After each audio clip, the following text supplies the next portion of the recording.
मुझे कैलाश चंद्र गोस्वामी अध्यापक विश्वासराय विज्ञान महाविद्यालय पाटपुर।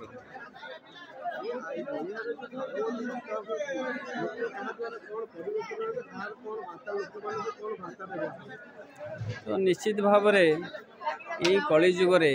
लोक मानकर जो मानविकता दिन को दिन कमिबार लगी ये आध्यात्मिक प्रवचन माध्यम श्रीमद् भागवत महापुराण नड़िहार श्री चैतन्य भागवत आश्रम तरफ प्रभु भगवान प्रभु जो सुंदर संयोजन ग्रामवासी सहयोग आमर ओडिशार सुनामधन्य प्रवक्ता जी कि स्वामी तीर्थदंडी भक्ति भूषण बोधायन महाराज श्री सुदूर वृंदावन आसी अति प्रांजल भाव मनुष्यर कर्म एवं धर्म विषय विस्तृत भाव आलोचना कर सार गर्भक कथा जोटा कि भागवतर सार तत्व को मनुष्य केमिति ताकू निज जीवन रे व्रती हब एवं ताकू परवर्ती समय तार कार्यशैली से केमिति प्रयोग करिवो जहाँफल आज मनुष्य आपण मैंने देखुं प्रति घरे घरे मनुष्य जन्म नियंती किंतु मानविकता दिन को दिन कमी कमी पड़ेगा आम अभाव समय आमर धर्म बंची स्नेह बंची मानविकता बंची आज सबू स्वभाव समय आमर धर्म नष्ट हो वास्तविक कर्म आम बहुत पछरे पड़ी जो ग्रंथ आ श्रीमद व्यासदेव लिखी जाइछन श्रीमद् भागवत महापुराण ये हूँ जीवन आधार जीवन कार्यशैली को आगामी दिन में किमती अति सुंदर भाव दिव्य जीवन करिबारे यही ग्रंथ हूँ गोटे महान ग्रंथ हूँ परम शास्त्र भागवत अभ्यास करुथिबो नित्य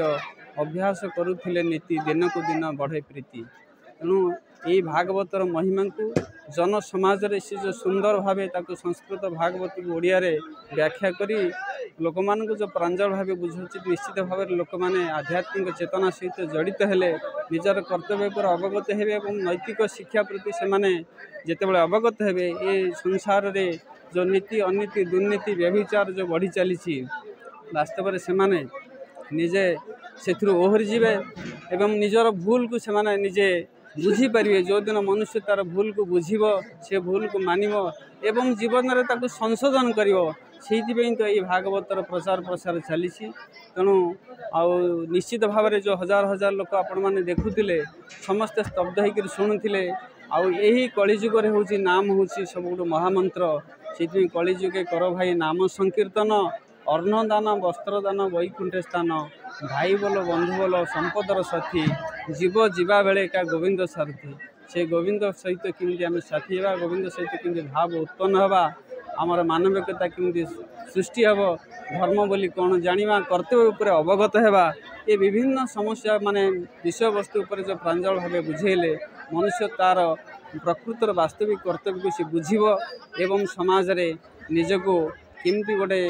माने बंचीबार कौशल शिखिब जहाँकि मृत्यु पर जो लोके भय करुछन्ते मृत्युटा वास्तव में सेते भय नुह कि सेते पाप भी नुह खराब कथा भी नुह किंतु बंचीबार केमती कौशल जानीदेले मृत्युटा मंगलमय करने भगवान सृष्टि धराधाम आमको पठे जे दिव्य माने कोड़ा बुद्धि देइछन्ति विवेक देइछन्ति दिव्य ज्ञान भी देइछन्ति आज दिव्य ज्ञान आमर हजि जाइछि आज कौन जीवजंतुर विपरीत शब्द नाही जिते जीवजंतु देखिए मनुष्य व्यतीत कार विपरीत शब्द नहीं जदि विपरीत शब्द खोजे केवल मनुष्य ही विपरीत शब्द अच्छी जहाँ अमनुष्य बोली कहते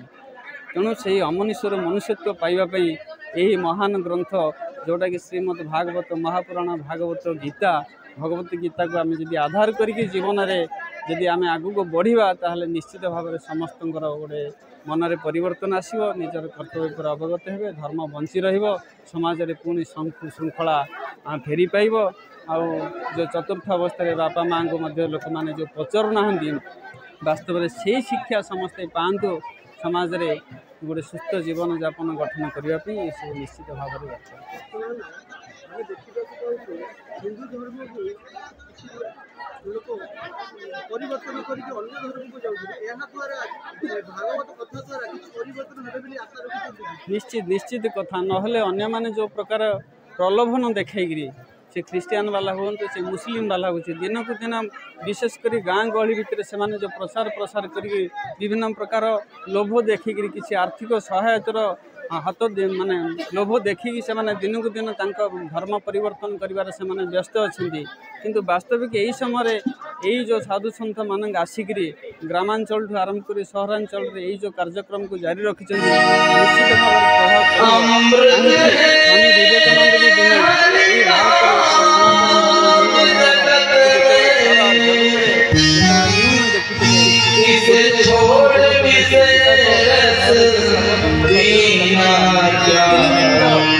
मात्र तांकर संभाषण समस्त चकित कर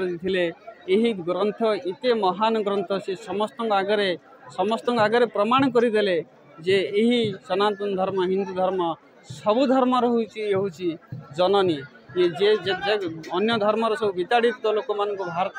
जमी आज स्थान देती मार भूमिका नहीं ए प्रचार प्रसार द्वारा ही आम धर्म बंची रहिबो। ये साधु संत मान आज जो आग को आसी जनकल्याण उद्देश्य से जो निजक व्रती होती बोली आज आमर धर्म बंची नहले अन्य माने प्रति मुहूर्त आसिक